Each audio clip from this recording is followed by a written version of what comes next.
Tonight, we're diving into one of the largest calls for government transparency in modern history, the calls for UFO and UAP disclosure. Dr. Eric Davis is an astrophysicist who has investigated unidentified anomalous phenomenon, UAPs, for 30 years. He says he's seen things that the American public and the world also have a right to see. He says he's personally seeing classified photos of recovered craft and non-human bodies.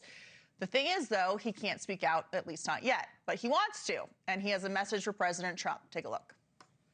Mr. President, with your signature, you could waive the SF-312 NDA to protect UAP whistleblowers like myself. I respectfully request that you take swift and decisive action, as the nature of UAP should not be kept deeply classified.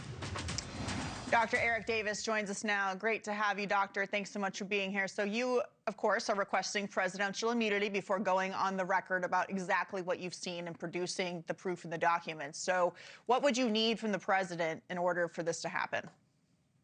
Well, I would need the standard form 312 intelligence NDA to be waived. That way I could talk about top secret SCI, information about UAP evidence that I have seen in person, which are records, photographs, reports, and so forth. And those are still classified, and they are not subject to the Freedom of Information Act, because it'll probably be, they're probably classified for a 50 to 70-year period, 75-year period, I believe. Okay, so we're showing some footage from the Department of War on the screen, which is what they've produced so far. They have produced a lot of documents, but clearly, based on what you're telling me, there's a lot more that you think that we should be seeing. So are you dissatisfied with the amount of information that they've produced so far? Yeah, I'm not that satisfied. They're going at, I'm not on the inside with the Department of War or the intelligence agencies, and I'm not working for Arrow or Pursue.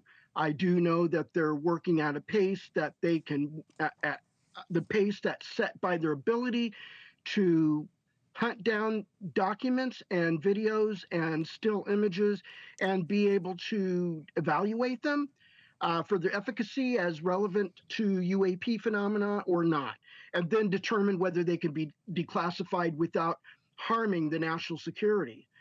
So there could be more to be revealed, and it would not contain harmful information.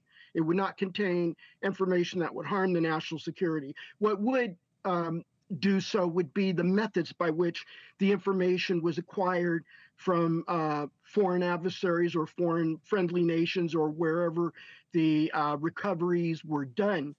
So you have to be careful, because we want to protect our intelligence methods and sources, and just reveal the top level information that verifies and validates the existence of UAP technology that's been recovered by the United States government, as well as the recovery of a small number of NHI bodies that were found dead in some of those cases.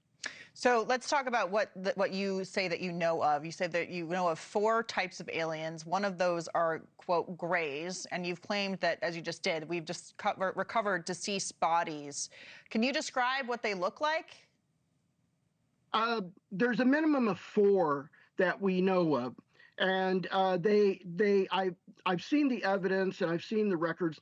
They variously are described as the grays, like what everybody saw in Close Encounters of the Third Kind at the end of that movie in the final scene. And then there's the Nordics, which are very tall statured, Caucasian-looking individuals. And then there's the beings that resemble or look like insects, like a praying mantis type insect, but they're not an insect. Or they could be, but we don't know. But it's just that people, when they're not familiar with something that presents an ontological shock to them, they'll try to overlay what their imagination helps them understand what it is they're seeing that's so strange and otherworldly, or outworldly, I should say. So there's these species that would resemble insectoids or insect. And then there's the reptilians for the same case, in that their morphology, body structure looks like a reptilian, and they may not be reptilian. So if they have these bodies, ones. if the government has these bodies, where are they keeping them? I don't know now. That's a net that I could not crack when I worked for the Advanced Aerospace Weapons Systems Application Program, and that was the code name for the DIA's UAP investigation and research project back in 2008 through 2012. And so I tried to find that. I've had colleagues that looked for that as well, and we did have a hint of where those bodies went to when they were recovered, but the organization no longer exists. Wait, so it was given to a private organization rather than with the government? No, it was given to a military institute. Okay. And a medical institute, and it's classified. And that institute has been in existence since since the Civil War. I don't know the exact year. I'm thinking 1865. And that institute got split up into 2 or 3 components and relocated into different military medical institutes by the first Obama administration. So if these alien forms are alive, do they eat the same kind of food that humans do or animals do, or do they breathe regular air? I mean, what kind of beings are they? I have no idea because I've never been able to access that type of information. So I don't know what they eat. If most of them that I'm aware of were found dead, although I've heard that David Grush had mentioned that there was one that he knew of that had been captured alive, but I don't know anything else. That's something he and I have not had that conversation to discuss. All right. Well, Dr. Eric Davis, thank you for joining us, and we'll see if you're able to reveal more. Thank you very much. Thank you for inviting me. I was happy to be here. Absolutely. Thank you. Thank you for watching. Subscribe below and download our NewsNation app right now on your phone, and you will get fact-based, unbiased news for all Americans.